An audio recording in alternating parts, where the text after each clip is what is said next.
नमस्कार। हमारे चैनल पर आप सभी का स्वागत है। आज का विषय बड़ा रहस्यमय होने वाला है।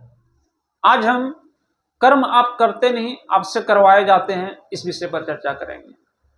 सुनने में बड़ा अजीब लगता है, पर सत्य ही है कि कर्म हम करते नहीं, हमसे करवाए जाते हैं। भगवान श्री कृष्ण गीता में कहते हैं कि ना कश्चित क्षणमपि जातु तिष्ठे कर्म कृत कार्यते परवश कर्म सर्व प्रकृति जैर्गुणे, कि मनुष्य किसी भी काल में कोई ऐसा क्षण नहीं है जो कर्म किए बिना रहता है। प्राकृतिक के गुणों द्वारा कर्म करने पर बाध्य किया जाता है। पहले प्राकृतिक को समझते हैं, फिर गुणों को समझेंगे।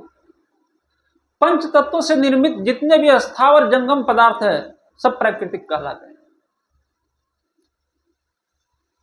मनुष्य का शरीर भी प्राकृतिक के अंश। प्राकृतिक से, पंच तत्वों से तीन गुणों की उत्पत्ति हुई है। पहला सतोगुण, दूसरा रजोगुण और तीसरा तमोगुण। सतोगुण वाले व्यक्ति ज्ञान, प्रकाश, शुद्धता और शांति के प्रतीक होते हैं। क्षमा, दया, करुणा इनके गुण होते हैं। दूसरा रजोगुण।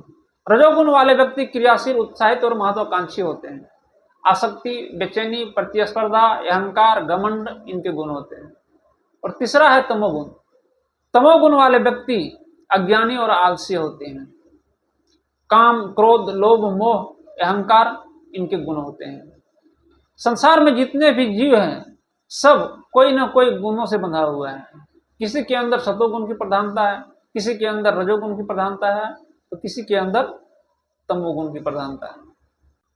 भगवान श्री कृष्ण गीता में कहते हैं, ईश्वर सर्वभूतानां हृदय से अर्जुन तिष्ठति ब्राह्मण्य सर्वभूतानि अंतरारूढ़ानि माया, कि है अर्जुन, ईश्वर सभी प्राणियों के हृदय में निवास करते हैं और अपनी माया से शरीर रूपी यंत्र पर सवार जितने भी प्राणी हैं, उन सभी को उनके प्रारब्ध के अनुसार कठपुतली की तरह नचाते हैं।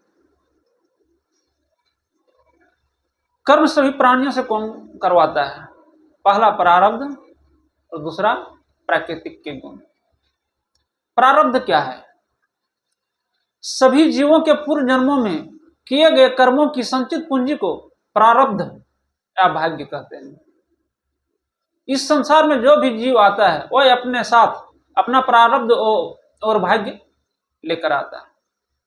दुख सुख, गरीब अमीर, लाभ हानि, मित्र शत्रु, बीवी बच्चे, सब प्रारब्ध से मिलते हैं। प्रारब्ध हमारा मंजिल होता है और प्राकृतिक के गुण हमारा सवारी। हम प्राकृतिक के गुणों पर सवार होकर मंजिल तक पहुंचते हैं। आइए एक उदाहरण से समझते हैं। एक बार भगवान विष्णु गरुड़ पर सवार होकर भगवान शिव से मिलने कैलाश पहुंचे। गरुड़ जी को बाहर इंतजार करने के लिए बोले और विष्णु जी अंदर चले गए। गरुड़ जी वहां की सुंदरता को देखने लगे। उनकी नजर एक सुंदर चिड़िया पर पड़ी और उसी समय जमराज वहां आ पहुंचे। जमराज भी उस चिड़िया को आश्चर्य से देखते हुए अंदर चले गए। गरुड़ जी जमराज के भाव को समझ गए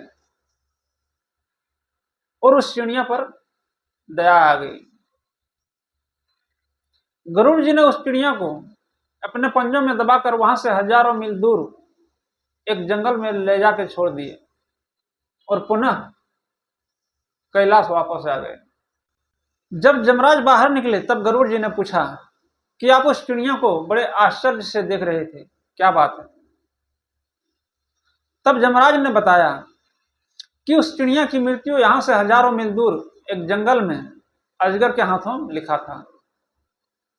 मैं यही सोच रहा था कि इस चिड़िया को यहां से हजारों मील दूर लेकर कौन जाएगा, पर अब यह चिड़िया यहां नहीं है।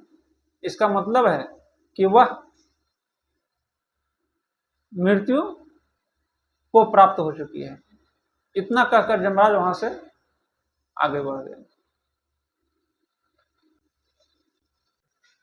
चिड़िया की मृत्यु निश्चित था, पर उसे मृत्यु तक पहुंचाया किसने? प्राकृतिक के गुण दया ने। दया गरुड़ जी के अंदर उत्पन्न हुआ और उन्होंने उस चिड़िया को उस जंगल में ले जाके छोड़ दिया। कोई भी घटना के पीछे असली कारण उसका प्रारब्ध होता है।